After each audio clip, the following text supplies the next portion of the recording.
네, 특별한 참여해서 감사드립니다. 여전히 아름다운 4월의 마지막 안식일입니다. 올해도 벌써 4달이 지났죠? 벚꽃과 개나리, 진달래는 이미 졌고 지금은 한창 철쭉 그리고 이팝나무꽃이 한참 피고 있습니다. 여기 혹시 어딘지 가보신 분 계신가요?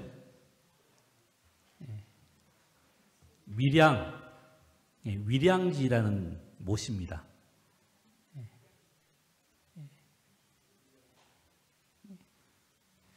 저는 다녀와 봤는데요. 이때쯤에 이팝나무가 정말 멋있게 피는 곳으로 유명한 곳입니다. 우리 서중앙 소그룹들에도 웃음꽃과 영혼의 꽃이 아름답게 피어나기를 소망합니다. 자, 오늘의 본문 느헤미야 8장 10절인데요. 다 함께 읽어보겠습니다. 근심하지 말라. 시작. 근심하지 말라. 여호와로 인하여 기뻐하는 것이 너희의 힘이니라. 여호와로 인하여 기뻐하는 것이 너희의 힘이니라. 여러분 좋아하는 5만 원짜리 지폐입니다. 앞면과 뒷면이 있어요. 그리고 저기 다하게 숨겨진 위패를 막기 위해서 숨겨진 거 있는 거 아시죠? 자, 그런데 만약에 앞면은 저렇게 사임당이 나왔는데 뒷면이 이렇게 백지면 어떻게 될까요? 은행 가면 바꿔줄까요?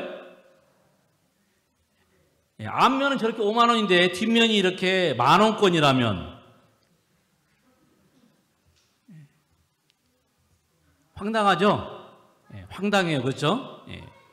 당연히 이 화폐들은 교환이 안 됩니다.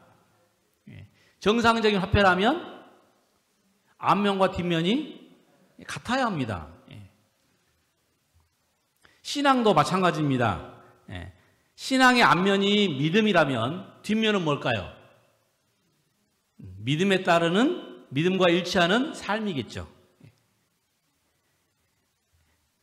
교회 생활과 다른 곳에서 삶이 같아야 합니다. 그것이 참 신앙입니다. 가정에서 더 나은 남편, 더 나은 아내가 되어야 하고 자녀들도 부모도 더 좋은 모습으로 변해야 합니다. 근데 교회에서는 신실한 성도인데 가정이나 직장에서 완전히 다른 사람이라면 그건 정상적인 신앙이 아닙니다.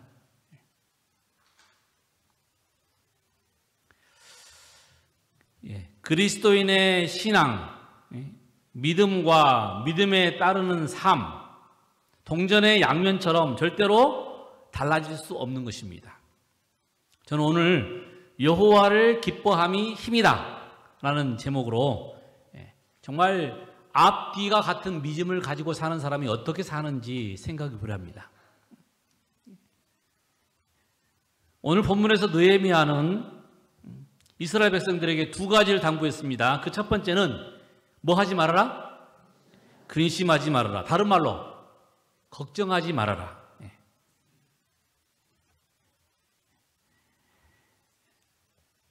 하나님을 믿는 사람들은 무슨 일이 있든지 간에 근심하지 않습니다.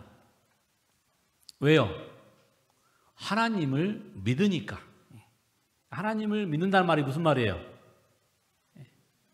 하나님께서 모든 것을 다 최고의 것을 주시다고 우리가 믿기 때문에 믿고 기다리는 것입니다.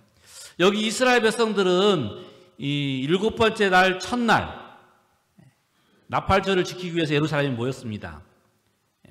그 모인 사람들에게 느헤미야가 말한 것이 이것입니다. 이날은 주의 성일이니 근심하지 마라.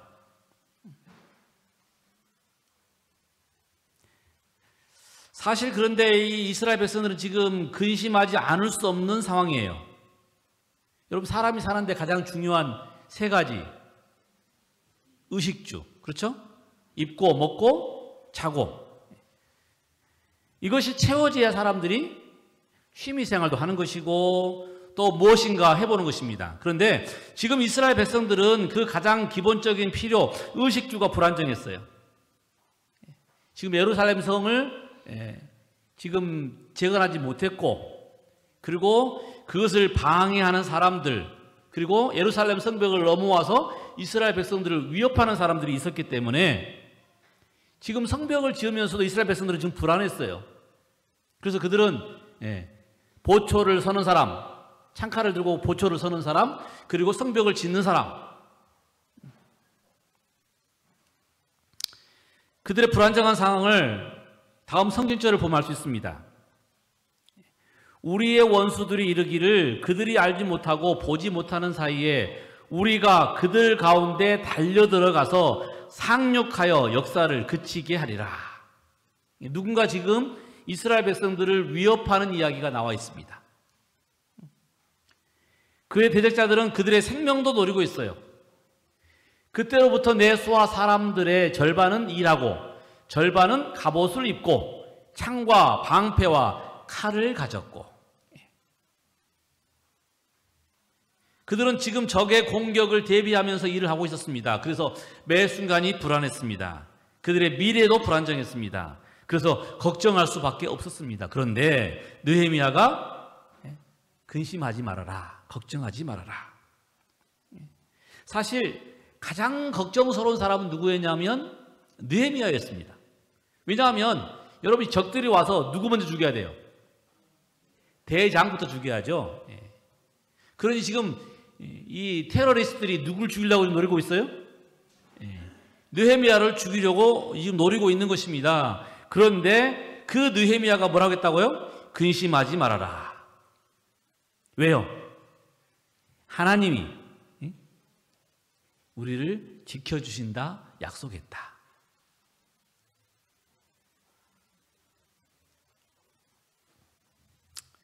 제가 학창시절에 저희 어머니가 저 때문에 고생했던 일이 있었습니다.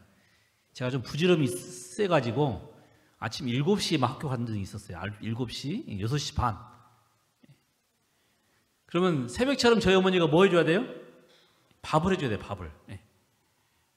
그리고 깜빡하고 만약에 잠들어 버리면 제가 아침을 못 먹고 학교를 가요. 그러니까 저희 어머니는 항상 밤마다 내일 아침에 몇 시에 일어나야지 생각을 하지만 가끔가다 뭐 할 수 있어요? 깜빡할 수 있거든요. 그러니까 자면서 막 불안한 거예요. 제가 불효를 했죠. 그런데 언제부턴가 이 문제가 깔끔히 해결됐습니다. 언제부터일까요? 알람시계를 썼어요. 알람시계를. 여러분 이 알람시계 혹시 기억나신가요?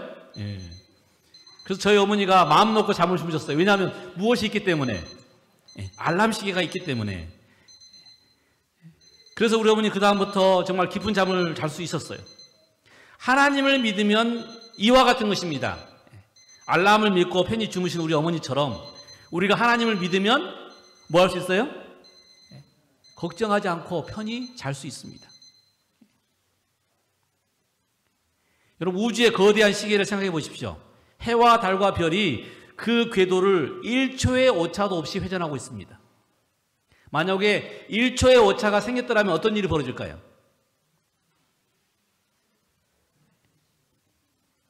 이 지구는 지금 난리 났겠죠. 여러분 이 작을 때 1초지 시간이 1년, 10년, 100년, 1000년이 지나면 어떻게 돼요? 이게 1초가 아닙니다. 어마어마한 오차가 생기는 거예요. 그런데 오늘 아침에도 어김없이 해는 떠서 환하게 비치고 있습니다. 여러분 구름이 끼어 있을 때도 마찬가지입니다. 해는 여전히 우리가 보든지 안 보든지 정확한 시간에 정확한 장소를 돌고 있습니다. 마치 하나님께서 이 우주를 정확하게 돌리시는 것처럼 우리의 일도 그렇게 하지 않으시겠습니까? 그래서 하나님을 신뢰한다면 우리는 불안해하지 않아도 되는 것입니다. 느헤미야는 선언합니다. 오직 주는 여호와시라. 하늘과 하늘의 하늘과 1월 성신과 땅 위의 만물과 바다와 그 가운데 모든 것을 지으시고 다 보존하시오니 모든 천군이 주께 경배하나이다. 하늘의 별을 붙잡고 계시고 이 만물을 지배하고 계신 하나님께서 우리를 지키시니 우리는 근심하지 않고 평안할 수 있다. 시편 기자는 이렇게 고백합니다. 하나님은 우리의 피난처시요 힘이시니 환난 중에 만날 큰 도움이시라. 그러므로 땅이 변하든지 산이 흔들려 바다 가운데 빠지든지 바닷말이 솟아나고 뛰노들지 그것이 넘침으로 산이 흔들릴지라도 우리는 두려워하지 아니하리로다.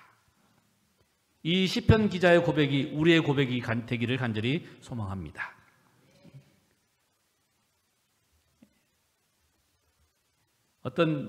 여러분, 이 불안과 근심은 비행기에 잠입한 생쥐와 같습니다.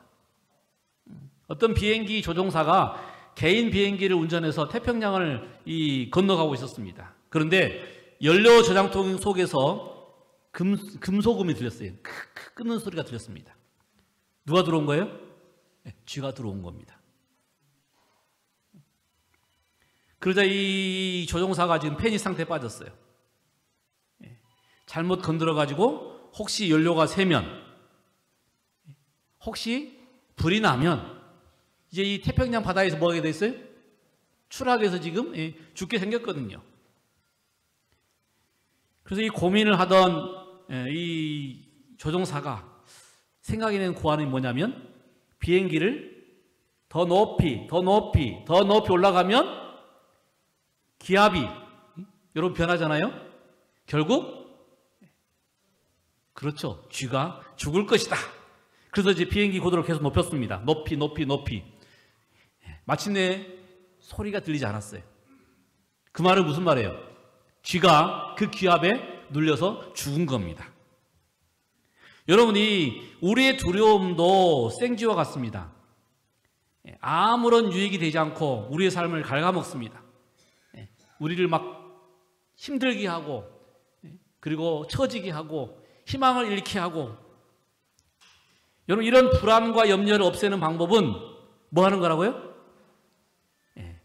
비행기가 더 하늘을 높이 날아간 것처럼 우리가 하나님께로 더 가까이 높이 날아가면 그 불안과 염려가 사라지는 것입니다. 여러분, 염려와 하나님은 같이 공존할 수가 없어요. 마치 빛과 어둠이 같이 공존할 수 없는 것처럼. 염려가 있으면 하나님이 사라져버리고요. 하나님이 계시면 염려가 없어지는 것입니다. 하나님께 가까이 나아가면 염려할 자리가 없는 것입니다. 여러분, 염려할 일이 많으신가요? 걱정할 일이 많으신가요? 그렇다면 뭐 하라고요? 하늘 높이 하나님께로 가까이 가시기 바랍니다. 그러면 하나님 보는 순간 모든 염려와 걱정은 사라질 것입니다. 날마다 우리 소중한 성도들의 삶이 하나님께 가까이 나아가는 삶이 되므로 염려하지 않는 그런 삶이 되기를 간절히 소망합니다. 다음 느헤미야는 오늘 본문에서 두 번째로 뭐라고 말했어요? 여호와를 기뻐하라. 여호와를 인하여 기뻐하라. 기뻐하긴 하는데 뭐 때문에? 오늘 뭐 좋은 차가 생기고 좋은 집이 생기고가 아니라 누구 때문에? 여호와 때문에 기뻐하라. 그것이 너희의 힘이다. 너희의 힘이다. 여러분, 이 삶의 힘, 밥만 힘이 아닙니다. 나이가 드시면 밥이 힘이라고 그러죠. 밥심으로 산다고 그래요. 밥심으로. 밥이 힘이 아니라 그리스도인은 무슨 힘으로 산다고요? 하나님 때문에, 하나님 믿는 힘으로 산다는 것입니다. 여러분, 이 이스라엘 백성들은 지금 환경적으로 볼 때 조금도 기뻐할 일이 없었습니다. 관계도 순탄하지 못했고 적들은 계속 둘러싸여서 그들을 노리고 있었고 그들은 계속해서 성벽을 지어야 했습니다. 그런데 느헤미야가 그들에게 기뻐하라고 이야기합니다. 누구 때문에? 무엇 때문에가 아니라 누구 때문에? 그렇죠? 하나님 때문에 기뻐하라. 이렇게 말하면 어떤 사람이 그러더라고요. 아이고, 목사님, 제 처지를 몰라서 그래요. 제가 우리 가족들하고 또 지금 이 사업 환경이 다 차이는 있지만 다 똑같습니다. 다 누구나 그런 문제를 가지고 있어요. 제가 목회하면서 수없이 많은 사람 만나지만 문제 없는 사람 본 적이 없습니다. 우리가 생각할 땐 그 사람은 문제 없을 것 같아요. 천만의 말씀입니다.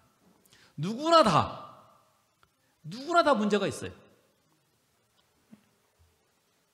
그래서 오늘 이 성경이요, 뭐라고 표현했다고요? 어떻게 하라고 방법을 가르쳐 주지 않았습니다. 누구에게 나가라? 여호와께 나가라. 여호와가 우리를 기쁘시게 하리라. 여러분, 환경이 좋다고 기쁜 게 아닙니다. 제가 이제 두 사람을 소개할게요. 한 사람은 정말 이 정도면 기뻐할 수 있는 사람입니다. 또 반대로 한 사람은 이 정도면 절대 기뻐할 수 없어요. 그 첫 번째 사람은 나폴레옹입니다. 나폴레옹. 그는 유럽을 제패했습니다. 최고의 권력을 가졌어요.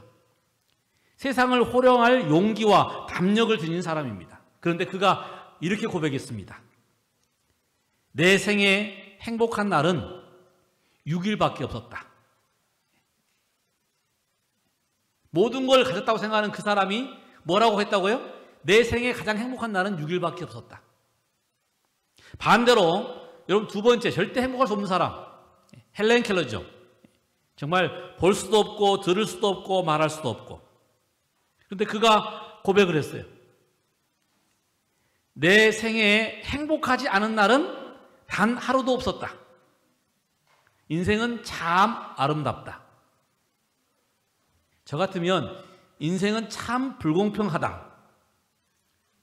왜 나한테만 보지도 못하게 하고 듣지도 못하게 하고 말하지도 못하게 하는. 여러분, 보지 못하고 듣지 못하고 말하지 못하면 할 게 없어요. 이 말이라도 들어야, 아니면 그냥 아무것도 안 되면 보기라도 해야. 근데 말도 못하고 듣지도 못하고, 그 다음에 볼 수도 없고. 그런데 뭐라고 했다고요? 내 생에 행복하지 않은 날은 단 하루도 없었다. 인생은 참 아름답다. 이게 무엇 때문인가요?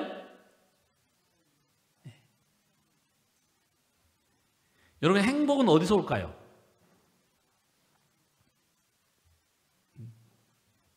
이게 지금 우리의 뇌신경, 뇌를 나타내는 그림입니다. 행복은 어디서 온다고요? 마음에서. 마음을 이렇게 표현하더라고요. 여기는 없습니다. 여기가 마음이 있어요. 행복은 마음에서 옵니다. 마음의 작용에 의한 거예요. 우리가 어떻게 받아들이냐, 어떻게 생각하느냐. 여러분, 우리가 혹시 음식 맛을 우리가 보통 혀로 느끼잖아요. 그죠? 쓴맛, 단맛, 신맛. 근데 제가 이것이 그렇지 않다는 경험을 한번 해본 적이 있었어요. 뭐냐면, 제가 이 자몽을 처음 먹었을 때 이야기입니다. 마트에서 오렌지를 샀어요. 여러분, 오렌지 같죠? 오렌지를 샀어요. 집에 와서 딱 잘라서 먹어보니까 굉장히 써요. 시고 써요. 내가 잘못 사왔나 보다. 근데 며칠 후에 또 역시 먹어도 시고 써요. 그래서 제가 먹는 것을 포기했습니다. 그리고는 이런 오렌지도 있구나 라고 생각했는데, 그 후 얼마 후에 제가 어떤 집에 방문을 갔는데 밥을 먹고 난 다음에 과일이 나왔는데 딱 이 과일이 나온 거예요. 제 머릿속에는 저 과일은 시고 쓴데. 그래서 제가 주인에게 이 과일은 좀 그렇던데 라고 표현을 했더니 그 주인이 뭐라고 그랬을까요? 이 과일은 오렌지가 아니고 자몽입니다. 그리고 원래 자몽은 시고 쓴맛으로 먹는 것입니다. 제가 그 다음부터 이게 자몽이구나, 자몽은 이런 맛이 있구나. 그 다음에 맛이 어땠을까요? 맛이 똑같은 맛일 텐데 맛이 달라 보이더라니까요. 이것은 이 맛으로 먹는구나. 그러니까 그 맛이 달게 느껴지더라고요. 자, 제 입이 말했습니까? 제 이 뇌가 말했습니까? 제 마음이, 제 뇌가. 여러분, 이 국제 커플 요즘 많이 있잖아요. 요즘 이제 언어가 잘 통하니까. 특별히 외국인 여자분들이 한국 남자를 좋아한답니다. 눈도 안 크고, 그죠? 근데 그 외국인들은 뭐라고 그러냐면 한국 사람들이 잘생겼대요.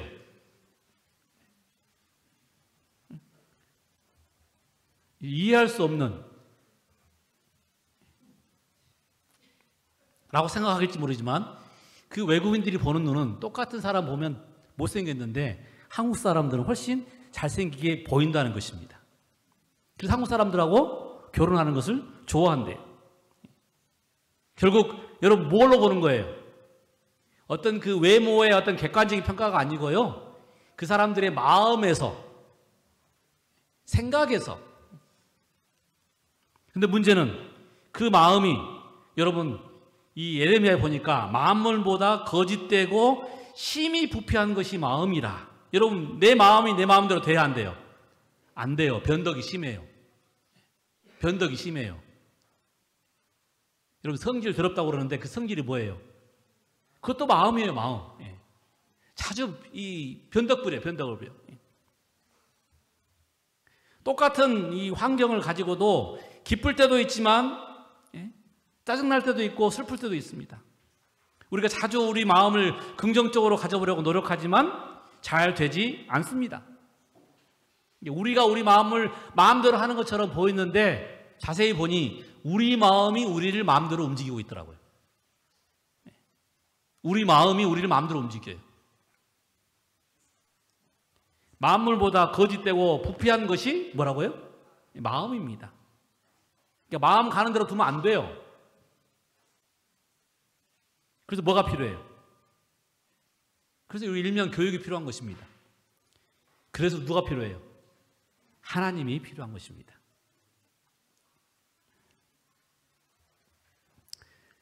예수는 세상을 치유하는 은혜의 셈이었다. 연로한 자나 슬퍼하는 자나 죄의 짐을 진 자나 순진한 기쁨 속에서 즐겨 노는 어린이나 숲속의 작은 피조물이나 무거운 짐을 실은 참을성 있는 짐승이나 물론하고 모두 그가 계심으로 더 행복해졌다. 우리 마음속에 누가 계셨다는 얘기입니까? 예수님이 계셨단 말입니다. 우리 마음속에 예수님이 계셔야 우리가 더 행복해진다는 말입니다. 우리가 우리의 마음을 어쩔 수 없으니 이제 우리 마음을 조정하시는, 주장하시는 누가 필요하다는 거예요? 예수님이 필요하신 거예요. 예수님이 우리 마음속에 들어오시면 우리 마음을 치유해 주시고 우리 마음을 넉넉하게 해주시고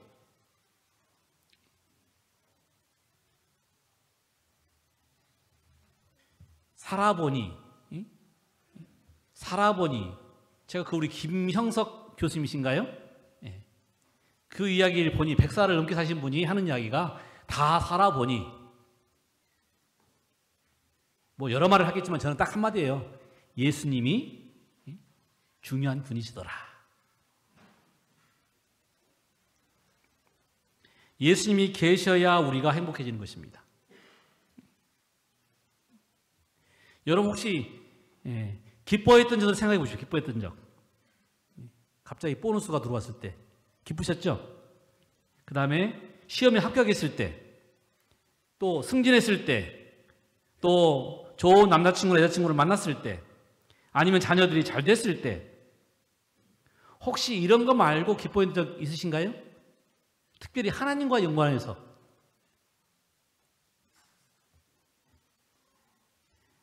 우리가 하나님 때문에 기뻐한 적이 없다면 우리 신앙이 지금 뭔가 문제가 있는 것입니다. 그런 것들 때문에 기뻐하는 사람들은 그런 것이 없어지면 기쁨도 사라지게 돼 있어요. 그런데 그런 조건들을 만들어주시고 축복을 주시는 분이 하나님이신 것을 안다면 우리는 언제나 기뻐할 수 있습니다.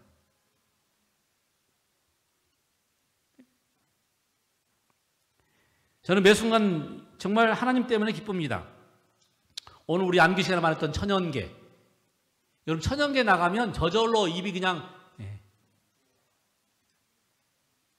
주 하나님 지으신 모든 세계 참이 나와요 안 나와요? 나오는 게 정상이라니까요. 제가 사진 찍을 때 왜 이렇게 하는지 알았어요. 왜 이렇게 하는지. 한번 해보세요. 이렇게 딱 하잖아요. 얼굴 다 이렇게 쫙 펴져요. 자연에 나가보세요. 안 이쁜 얼굴이 없습니다. 왜 그래요? 그 광경을 보면서 우리의 마음이 행복해지고 기쁘다는 표현입니다.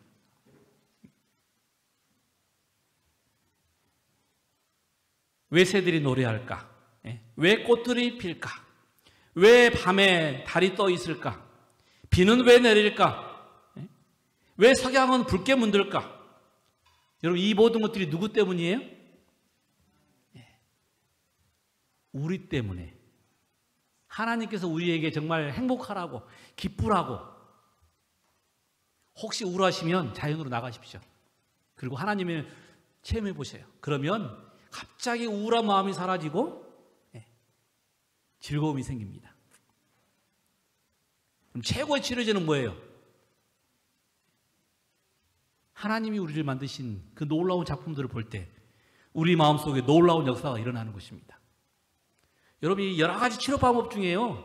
물론 약도 있지만 뭐 이게 꽃 또는 뭐 이렇게 자연에 관계된 것들이 많이 있어요. 그럼 우리의 마음이 순화되고 변화되고 행복하고 치유가 되고, 반대로 우리를 정말 스트레스 받게 하고 병이 나게 하고 힘들게 하는 건 뭐예요? 자연이 아닌 다른 것들입니다. 여러분, 꽃이 향기를 뿜어내는 것도 누구 때문이라고 그래요? 우리 때문이에요. 우리 때문. 이런 하나님의 사랑을 생각할 때 우리가 얼마나 감사합니까? 얼마나 행복합니까? 여러분, 신앙하는 사람들은 하나님의 인도를 조금도 의심하지 않는 사람들입니다. 우리를 지금까지 인도하셨고 앞으로도 우리를 가장 좋은 길로 인도하실 것이다. 혹 우리가 원하는 방식대로 이루어지지 않을지라도 우리는 그것이 하나님께서 나에게 주신 가장 좋은 것이라고 믿는 것. 그래서 행복하고, 그래서 기뻐하고, 그래서 즐거워하고. 하나님께서는 당신의 백성들이 만일 처음부터 종말까지를 볼 수 있고 하나님의 동역자로서 그들이 성취하고 있는 그 목적의 영광을 식별할 수 있다면 그들이 인도받기를 선택하였을 그 길 위에 다른 어떤 길로는 결코 그들을 인도하지 않으신다. 우리 하나님은 가장 좋은 길로 우리를 인도하십니다. 그것을 믿는 것이 믿음이고, 그렇게 믿을 때 우리가 항상 기뻐하고 쉬지 않고 기도하고 범사에 감사할 수 있는 것입니다. 여러분, 그런데 이 세 가지가 짝이에요. 기도하고 기뻐하고 기도하고 감사하는 것은 짝입니다. 한 세트예요. 한 세트.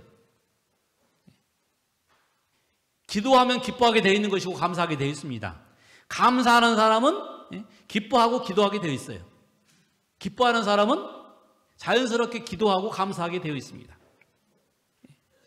똑같이 짝이에요. 앞뒤에 동전의 앞면과 뒷면, 지폐의 앞면과 뒷면처럼 짝입니다. 짝. 기도하면서 걱정하는 것은 기도하는 것이 아닙니다. 감사하지 않은 것은 그건 가짜 기도입니다.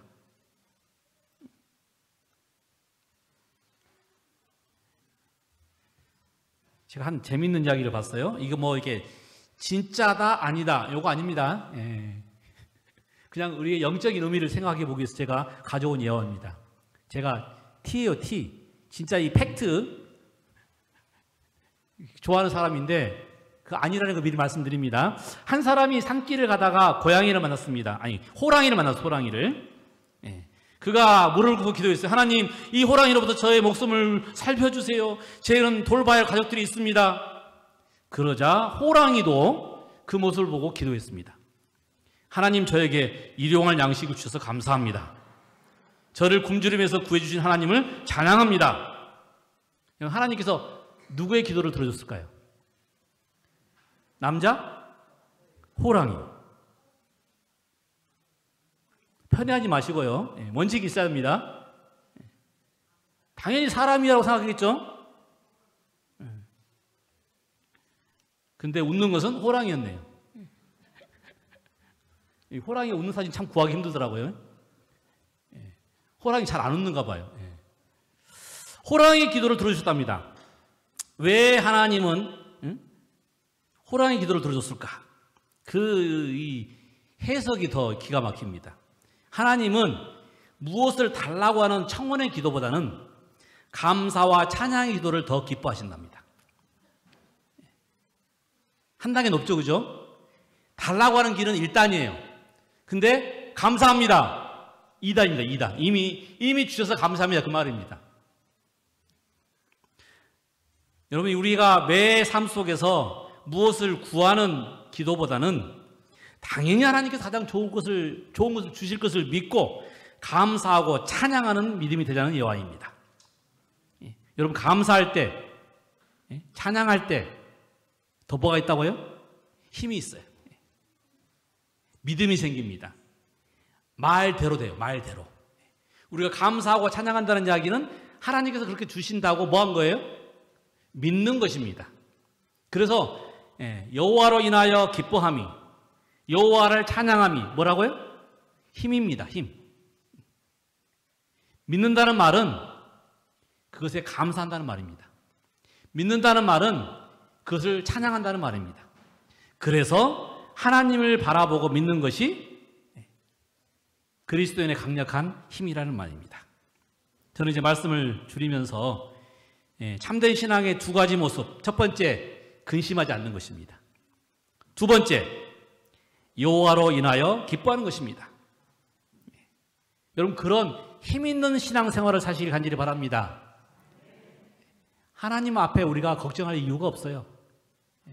하나님을 생각하면 늘 감사하고 찬양하고 우리의 입가에 미소가 띄어지고 그리고 남들에게 정말 너그러운 모습을 보일 수 있는 그런 믿음을 가진 우리 모든 성도들이 되시기 바라면서 오늘 말씀을 줄이겠습니다.